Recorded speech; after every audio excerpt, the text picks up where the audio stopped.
نحمدہ و نصلی علی رسولہ الکریم اعوذ باللہ من الشیطان الرجیم بسم اللہ الرحمن الرحیم یا ایھا الذین آمنوا اطیعوا اللہ واطیعوا الرسول واولی الامر منکم فإن تنازعتم فی شیء فردوہ الی اللہ والرسول ان کنتم تؤمنون باللہ والیوم الآخر ذلک خیر واحسن تأویلا صدق اللہ العلی العظیم۔ حضرات علماء کرام، محترم بزرگوں اور دوستوں اور معززین، میں نے جو آیت پڑھی ہے، اس آیت میں اللہ تعالیٰ نے اسلام پر چلنے کے اور اسلامی احکام کو اخذ کرنے اور ان پر عمل کرنے کی 4 شکلیں بتلائی ہیں۔ ان شعاروں میں کمی کرنا بھی جائز نہیں ہے اور ان میں زیادتی کرنا بھی جائز نہیں ہے۔ جو ان 4 شکلوں پر مکمل رہے گا وہ اسلام پر مکمل رہے گا، قرآن پر مکمل رہے گا، اللہ کے حکموں پر مکمل رہے گا۔ پہلی چیز قرآن، جب کوئی مسئلہ پیش آئے قرآن سے رجوع کرے۔ دوسرے نمبر پر حدیث رسول، اطیعوا اللہ و اطیعوا الرسول، رسول پاک صلی اللہ علیہ وسلم کی حدیثیں۔ تیسرے نمبر پر اولی الامر، جو دینی ذمہ دار ہے۔ اولی الامر کی تفسیر زیادہ تر علماء کرام نے یہی کی ہے، جو دینی ذمہ دار ہے۔ تو دینی ذمہ دار میں اس امت میں حضور صلی اللہ علیہ وسلم کے بعد صحابہ کرام سے بڑھ کر کوئی نہیں۔ براہ راست انہوں نے دین حضور سے سیکھا ہے اور اللہ تبارک تعالیٰ نے ان کو حضور کی صحبت کے لیے چنا تھا، اور حضور نے ان پر قرآن کے سلسلے میں، حدیث کے سلسلے میں، دین کے ہر مسئلے کے سلسلے میں مکمل اعتماد کیا ہے۔ تو جو ہے رسول، اولی الامر منکم، دینی ذمہ دار۔ پھر آگے اللہ تعالیٰ فرماتے ہیں کہ اگر تم میں آپس میں کسی مسئلے میں اختلاف ہو جائے، دین قیامت تک چلتا رہے گا، طرح طرح کے حالات پیش آتے رہیں گے، ہو سکتا ہے کہ آپس میں اختلاف ہو اور ہوگا، تو فردوہ الی اللہ والرسول، قرآن کی طرف لوٹاؤ اور حدیث کی طرف لوٹاؤ۔ قرآن کی طرف لوٹانے کا مطلب اگر وہی ہو جو اطیع اللہ ہے تو پھر تو تکرار ہو جائے گا۔ اطیع اللہ براہ راست مسئلہ قرآن سے جو صراحتاً نکل رہا وہ مراد ہے، اور قرآن و حدیث کی طرف لوٹاؤ یہ وہ مسائل ہیں جو صراحتاً نہیں ہیں، صراحتاً ثابت نہیں ہیں، لیکن قرآن و حدیث سے صراحتاً ثابت ہونے والے مسائل کی روشنی میں یہ ثابت ہو سکتے ہیں، جن کو قیاس کہا جاتا ہے۔ رد الفرع علی الاصل فی الحکم والعلہ، فقہا کی اصطلاح ہے کہ نیا مسئلہ صراحتاً حکم قرآن و حدیث میں نہ ہو تو قرآن و حدیث سے جو مسئلے صراحتاً ثابت ہیں انہی مسئلوں کی روشنی میں ان کو حل کرنا، اس کا نام ہے قیاس۔ یہ 4 چیزیں ہوئیں۔ امام ابو حنیفہ رحمۃ اللہ علیہ پر شروع ہی سے اور اب تک کچھ ناواقفیت کی بنا پر، زیادہ تحقیق نہ غور فکر نہ کرنے کی بنا پر ایک اعتراض یہ کیا جاتا کہ امام ابو حنیفہ رحمۃ اللہ علیہ سنتوں سے گریز کرتے ہیں، حضور صلی اللہ علیہ وسلم کی حدیثوں کی وہ اہمیت نہیں دیتے جو دینی چاہیے۔ چنانچہ کسی نے لکھا ہے کہ انہوں نے 200 حدیثوں کی مخالفت کی، کسی نے لکھا ہے 400 حدیثوں کی مخالفت کی۔ آج بھی ہمارا ایک طبقہ ہے ہر مسئلے میں کہتا ہے کہ امام ابو حنیفہ کی رائے ہے جو حدیث کے خلاف ہے۔ اس لیے آج آئیے دیکھیے کہ امام ابو حنیفہ رحمۃ اللہ علیہ کا عمل اور امام ابو حنیفہ رحمۃ اللہ علیہ کا ضابطہ اور جو امام ابو حنیفہ کا طریقہ کار حدیثوں کے سلسلے میں کیا ہے۔ سب سے پہلے تو یہ دیکھنا چاہیے کہ حدیثیں امام ابو حنیفہ رحمۃ اللہ علیہ تک کس شان کے ساتھ پہنچی ہیں۔ حضرت ابو ہریرہ رضی اللہ تعالیٰ عنہ جو حدیثوں کے بہت بڑے راوی ہیں، سب سے بڑے راوی، شیخ الحدیث ہیں صحابہ میں، ان سے روایت نقل کرنے والے، سب سے زیادہ نقل کرنے والے ابو صالح السمان الزکوان ہیں، اور انہوں نے حدیثیں نقل کی حضرت سلیمان اعمش سے، اور انہوں نے حدیثیں نقل کی حضرت ابراہیم نخعی سے، اور انہوں نے حدیثیں نقل کی اور بیان کیا حضرت حماد سے، اور حماد نے پورے طور پر ان حدیثوں کا حاصل کیا امام ابو حنیفہ رحمۃ اللہ علیہ نے۔ اور یاد رکھیے صحاح ستہ میں حضرت ابو ہریرہ رضی اللہ تعالیٰ عنہ کی جتنی روایتیں ہیں ان میں سب سے زیادہ روایتیں ابو صالح السمان الزکوان سے ہیں، اور وہ ساری کی ساری روایتیں جو ہے سلیمان اعمش اور ابراہیم نخعی اور حماد کے واسطے سے، صحیح سندوں اور معتبر سندوں کے واسطے سے امام ابو حنیفہ رحمۃ اللہ علیہ تک پہنچی ہیں۔ اسی طرح سے کچھ لوگ کہتے ہیں مدینے کا علم جو ہے وہ کوفہ تک نہیں پہنچ سکا، ان کے معلومات میں اضافے کے لیے عرض کرنا چاہتا ہوں کہ علماء نے لکھا ہے کہ مدینے کا علم جو ہے دو لوگوں پر منحصر رہا زیادہ تر، ایک حضرت عمر رضی اللہ تعالیٰ عنہ اور ایک سیدنا حضرت عائشہ صدیقہ رضی اللہ تعالیٰ عنہ.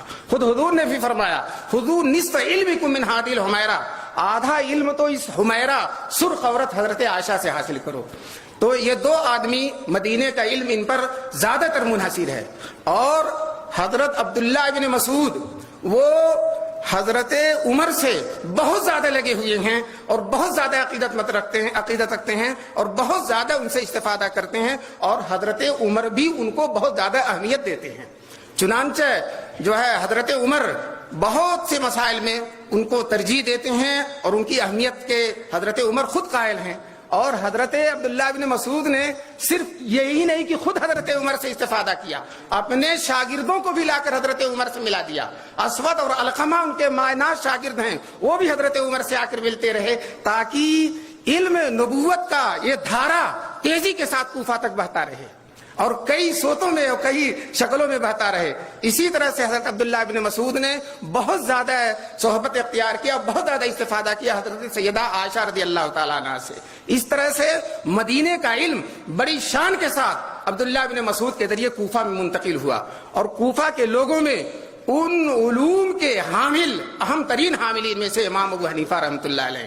اس لیے یہ کہنا کہ حدیثوں سے بے بہرہ ہیں وہ حدیث کی تاریخ سے خود بے بہرہ ہونے کی علامت ہے. اور امام ابو حنیفہ رحمۃ اللہ علیہ کے بارے میں یہ کہنا کہ حدیثوں سے اعتنا نہیں کرتے ہیں، حدیثوں سے توجہ نہیں کرتے، شاید امام ابو حنیفہ کے بعد اب تک اس سے بڑا جھوٹ کوئی نہ بولا گیا. چنانچہ خود امام ابو حنیفہ رحمۃ اللہ علیہ کی اہمیت دیکھی حدیثوں کی. وہ کہتے ہیں اگر حدیث متواتر ہے یا مشہور ہے تو وہ اتنی اہم ہو جاتی ہے کہ کتاب اللہ کی آیت کا حدیث کے ذریعے منسوخ کرنا جائز ہو جاتا ہے. اتنی اہمیت حدیثوں کی کسی نے نہیں دی جو امام ابو حنیفہ رحمۃ اللہ علیہ کہتے ہیں وہ بھی وہی ہے اور یہ بھی وہی ہے اور وہ بھی یقینی ہے اور یہ بھی یقینی ہے، اس لیے کہ متواتر اور مشہور ہے، اس لیے ایک کو دوسرے سے منسوخ کیا جا سکتا ہے. اس پائے پر حدیثوں کو کھڑا کرنا یہ امام ابو حنیفہ رحمۃ اللہ علیہ کی شان ہے. دوسری بات یہ ہے کہ امام ابو حنیفہ رحمۃ اللہ مرسل روایتوں پر بھی عمل کرتے ہیں. دیکھیے حدیثوں کے ذخیر میں دو طرح کی حدیثیں ہیں، مسند حدیثیں جو سلسلے وار حضور تک پہنچتی ہیں، اور مرسل حدیثیں جس میں اس راوی کا تذکرہ نہیں ہوتا جس نے حضور صلی اللہ علیہ وسلم سے حدیث سنی ہے. لیکن صحابہ کے زمانے میں مسند بھی چلتی تھی اور مرسل بھی چلتی تھی، اس لیے کہ دین کا ماحول تھا اور دینیات پر عمل تھا، لوگوں کے اندر خیانت نہیں تھی، گمراہ فرقے اور غلط لوگ نہیں پیدا ہوئے تھے، منکرین حدیث کا وجود جو ہے واضعین حدیث کا وجود نہیں ہوا تھا. بعد میں جب گمراہ فرقے پیدا ہوئے، حدیثوں کے واضعین پیدا ہوئے، تو ائمہ نے یہ شرط لگا دیا کہ مسند ہی حدیث پر اعتبار کیا جائے گا. لیکن دیکھیے جو ہے ایک زمانے میں مرسل حدیثوں پر اعتماد کیا گیا ہے اور ایک زمانے میں ان سے احتیاط بھی کی گئی ہے. تو امام ابو حنیفہ رحمۃ اللہ علیہ نے دونوں چیزوں کو جمع کر دیا. وہ کہتے ہیں اگر صحابی کا مرسل ہے تو قبول کیا جائے گا، اسی طرح سے تابعی کا اگر مرسل ہے اور وہ تابعی ثقہ ہے اور ثقہ لوگوں سے روایت کرتا تو اس کو بھی قبول کیا جائے گا. اور اگر تابعی کا مرسل ہے یا تبع تابعی کا مرسل ہے اور وہ ثقہ نہیں ہے اور یہ ثقہ لوگوں سے روایت نہیں کرتا تو اس پر اعتماد نہیں کیا جائے گا. اسی طرح سے قرون ثلاثہ کے بعد صحابہ تابعین اور تبع تابعین کے بعد اگر کوئی مرسل حدیث نقل کرتا مرسل ہے ان کا تو اس کو بھی امام ابو حنیفہ رحمۃ اللہ علیہ کے ہاں قبول نہیں کی. دیکھیے مرسل کو قبول کر کے حدیثوں کے بہت بڑے حصے کو محفوظ کر دیا امام ابو حنیفہ رحمۃ اللہ علیہ نے. اور جو لوگ مطلقاً مرسل کو قبول نہیں کرتے وہ حدیثوں کے بہت سارے ذخیرے سے خود بھی محروم ہو جاتے ہیں اور امت کو بھی محروم کر دیتے ہیں. یہ اہتمام حدیثوں کا. اسی طرح سے امام ابو حنیفہ رحمۃ اللہ علیہ کہتے ہیں مجہول صحابی کی روایت کا بھی اعتبار کیا جائے گا. فقہا کی اصطلاح میں مجہول صحابی اس کو کہتے ہیں جس نے بہت کم صحبت اٹھائی ہو جناب رسول پاک صلی اللہ علیہ وسلم کی، ایک دو حدیثیں اس نے نقل کی ہوں. مثال کے طور پر وہ نام لیتے ہیں سلمہ ابن محبق کا اور سلمہ ابن وابسہ ابن جو سلمہ کا، اور اسی طرح سے ابن محبق، اور اسی طرح سے اور چند صحابہ ہیں جن سے ایک دو روایتیں نقل ہے. تو اب لیکن وہ بھی صحابی ہیں، اگر مطلقاً چھوڑ دیا جائے گا تو حدیثیں ضائع ہو سکتی ہیں، حدیثوں کا وہ حصہ ختم ہو سکتا ہے جو صرف انہی سے منقول ہے. امام ابو حنیفہ نے اس حصے کو بھی ضائع کرنا گوارا نہیں کیا اور انہوں نے کہا کہ اگر یہ مجہول ایسا ہے کہ بڑے بڑے صحابی اس کی تائید کرتے ہیں تو اس کی روایت کو مانا جائے گا، اور اگر یہ تائید تو نہیں کیا، لیکن بڑے بڑے صحابہ فقہا کے پاس اس مجہول کی حدیث پہنچ گئی اور اس نے رد نہیں کیا، تب بھی اس کو قبول کیا جائے گا۔ کچھ لوگوں نے مانا اور کچھ لوگوں نے نہیں مانا، تب بھی قبول کیا جائے گا۔ سب لوگوں نے رد کر دیا تو نہیں قبول کیا جائے گا۔ اور اسی طرح سے قرون ثلاثہ کے بعد کا اگر کوئی مجہول راوی ہے تو اس کو قبول نہیں کیا جائے گا۔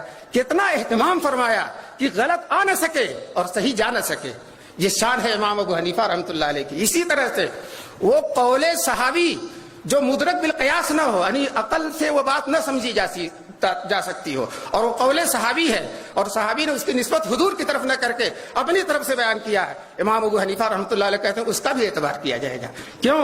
اس لیے کہ وہ صحابی نے جو حدیث بیان کی ہے وہ قیاس میں آنے والی نہیں ہے، عقل میں آنے والی نہیں ہے، تو یقیناً سنا ہوگا اس نے جناب رسول پاک صلی اللہ علیہ وسلم سے، اس لیے کہ دو حال سے خالی نہیں، یا تو صحابی اپنی طرف سے کہہ رہا ہے، اندازے سے کہہ رہا ہے، اور صحابی کے لیے ممکن نہیں کہ اندازے سے کوئی حدیث بیان کرے، اس لیے کہ اس نے سن رکھا ہے، من کذب علی متعمدا فلیتبوأ مقعدہ من النار، جو مجھ پر جھوٹ حدیث باندھے گا وہ اپنا ٹھکانہ جہنم بنا لے۔ تو اب صحابی جو بات کہہ رہا اور دینیات کے سلسلے میں کہہ رہا اور مدرک بالقیاس نہیں ہے، تو اس کی بنیاد سماع کے علاوہ کچھ نہیں ہے، اگرچہ صحابی نے سماع کا تذکرہ نہیں کیا۔ امام ابو حنیفہ نے ان حدیثوں کا بھی لحاظ کیا، چنانچہ جو ہے حیض کی کم سے کم مدت 3 دن ہو، اس میں حضرت انس کے قول کو نقل کیا، زیادہ سے زیادہ مدت 10 دن ہوگی، اس میں حضرت عثمان کے قول کو نقل کیا۔ اسی طرح سے مہر جو ہے شادی میں کم سے کم 10 درہم ہوگی، اس سے کم مہر نہیں ہوگی، اس میں انہوں نے حضرت علی کے قول کو اختیار کیا۔ ان باتوں سے آپ کو اندازہ ہوگا کہ امام ابو حنیفہ رحمۃ اللہ علیہ حدیثوں کا کتنا اہتمام کرتے ہیں۔ میں تو سمجھتا ہوں اہتمام کی آخری سے آخری جو سلسلہ ہو سکتا ہے اور آخری سے آخری کوشش ہو سکتی ہے، اللہ تعالیٰ نے امام حنیفہ کو اس مقام تک پہنچایا ہے۔ وآخر دعوانا الحمد للہ رب العالمین۔